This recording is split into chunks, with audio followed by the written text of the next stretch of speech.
WBUR Podcasts, Boston.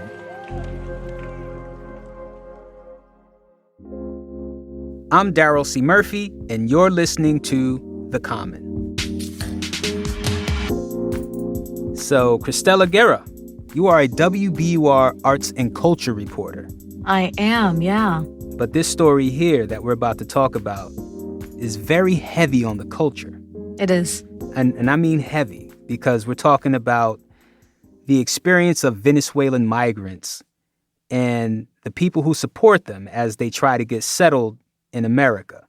Now, I want to be clear here. I know that earlier this year, there was a plane that arrived on Martha's Vineyard, and there were about 50 Venezuelan migrants aboard. And, there was a whole hubbub about it. It was a political stunt, basically. We're not talking about that, but we are talking about the experience of Venezuelan migrants in general, and those stories that don't get the coverage. So, Cristela, thank you so much for joining us. Oh, my pleasure, Daryl.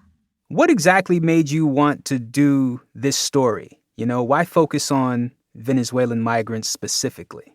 I'd want to say that it had nothing to do with that plane of people, but it did in a way, because I remember when it happened, a lot of, Latino leaders, a lot of activists, and a lot of people in the Venezuelan community locally were sort of aghast. But then beyond that, like the bigger community of immigrants was also a bit of a gasp, because there's a quote in the piece I'm doing now. It felt like people were treated like cargo. And as a result of that situation, suddenly the whole world seemingly knew about people walking up Central America from Venezuela. When it all sort of happened, I wanted to understand how it felt to find home again. Yeah. Which is a bit ironic considering my family migrated, right? We just did it in a different way. I'm an immigrant from Panama, and so I could relate to that. But at the same time, I didn't, take buses and walk, up 9 countries. So it's a very different situation. It's a very specific, nuanced migration for all kinds of reasons. And I wanted to really meet the people who were coming. Take us through the story, right? You introduce us to a woman named Isabel Rodriguez. Tell us about Isabel and her family.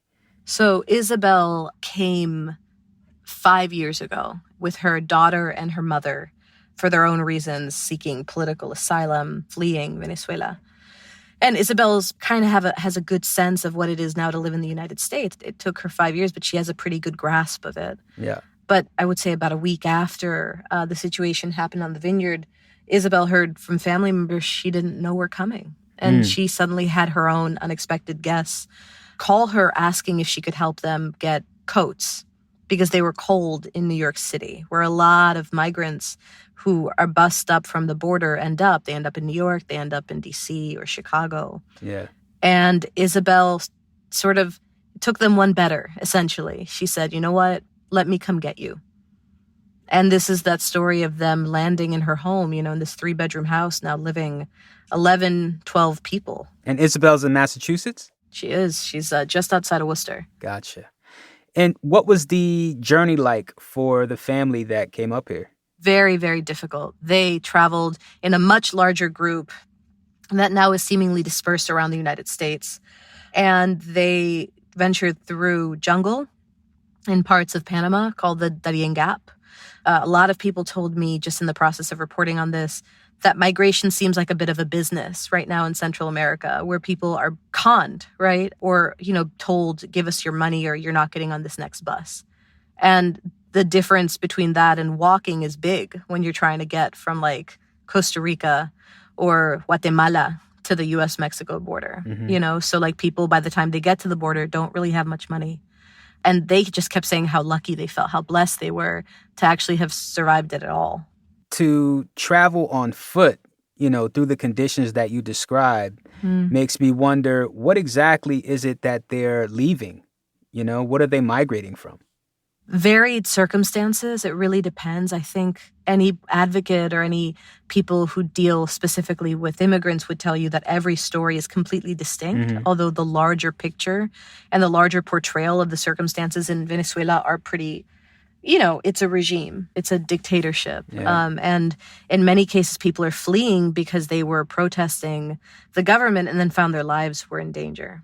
What you'll hear from Venezuelans frequently is like, we weren't immigrants. People would immigrate to us. Mm-hmm. We had opportunities to offer countries that had less than we did. And now we're the ones leaving. And they seem almost a bit stunned. There's a lot of trauma for them leaving home. Mm.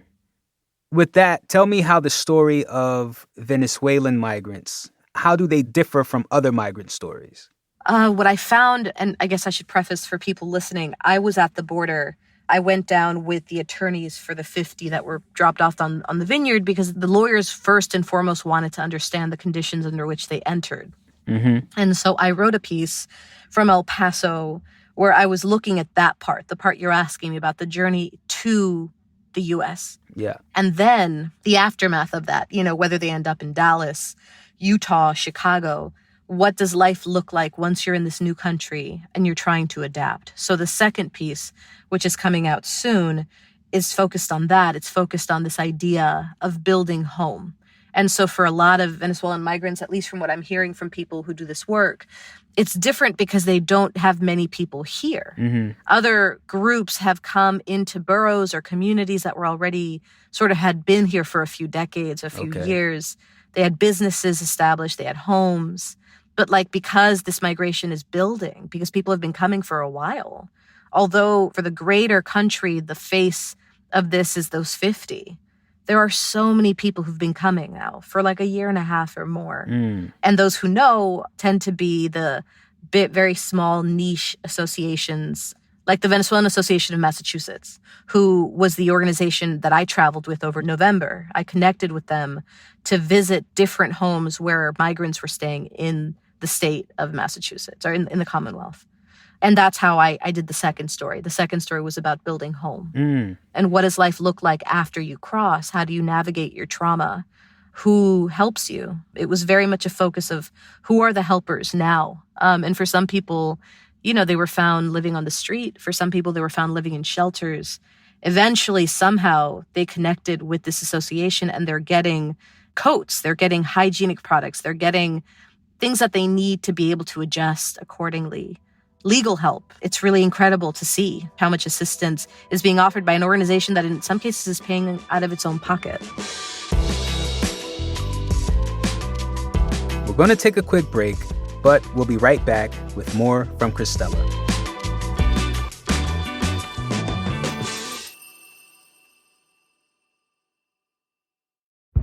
Did you kill Marlene Johnson? I think you're one of the first people to have actually asked.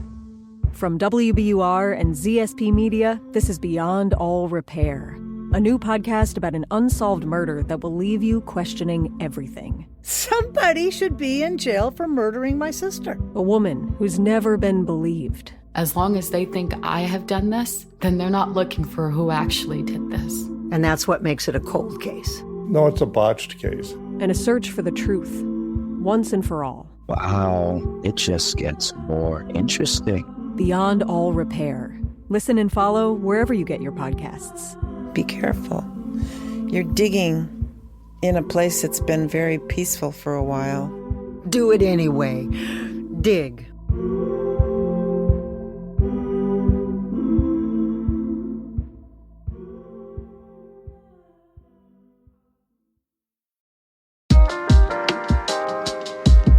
And we're back.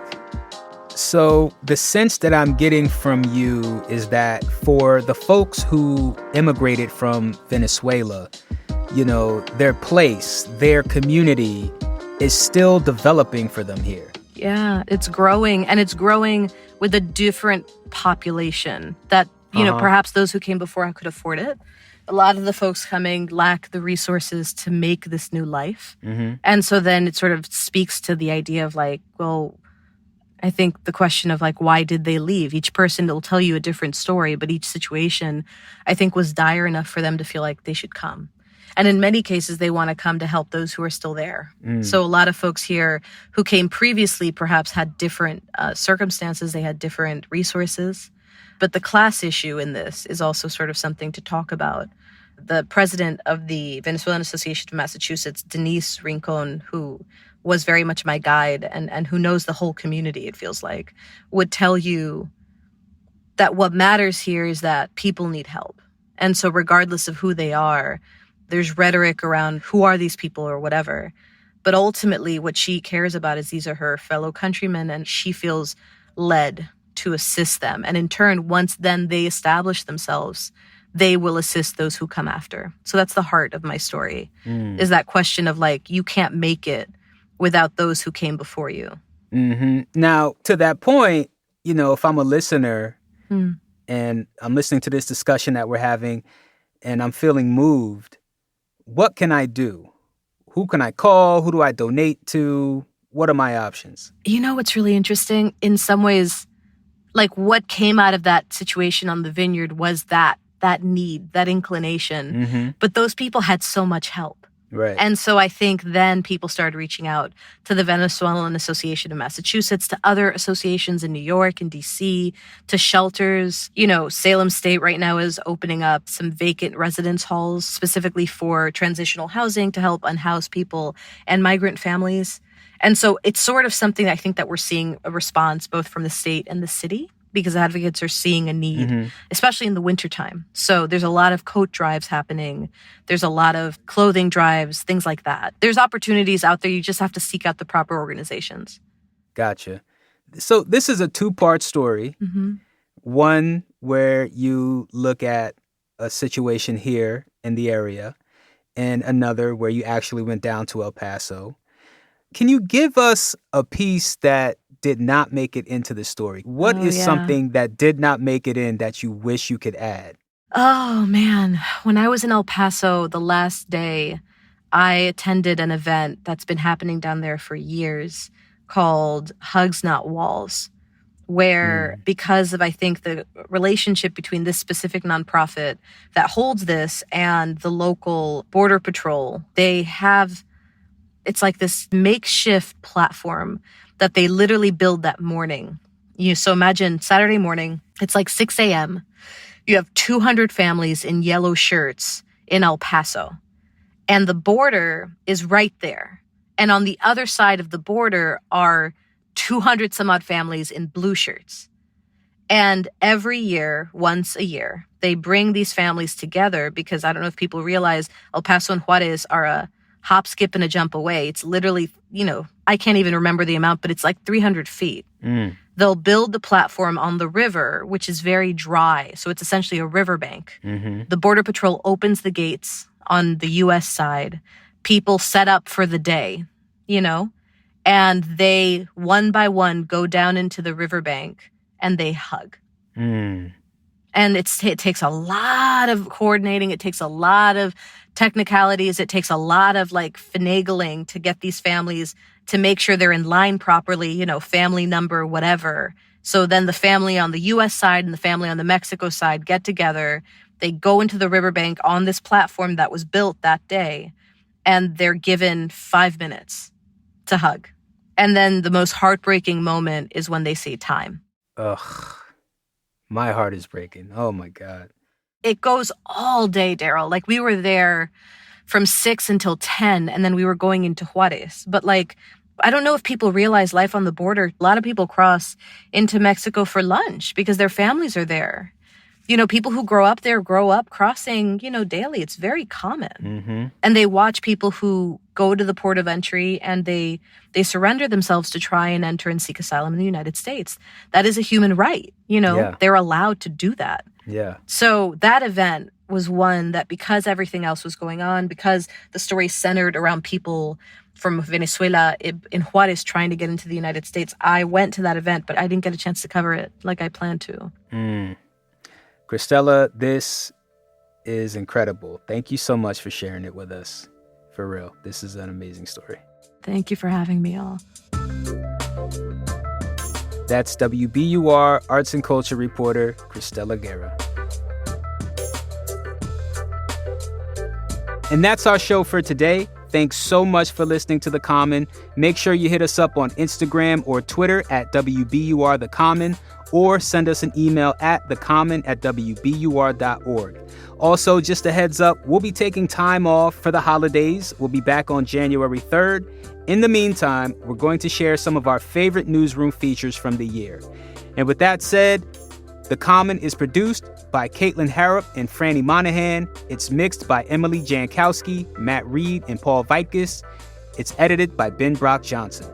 And from the newsroom of WBUR, I'm your host, Daryl C. Murphy. Happy holidays, and I'll talk to you soon.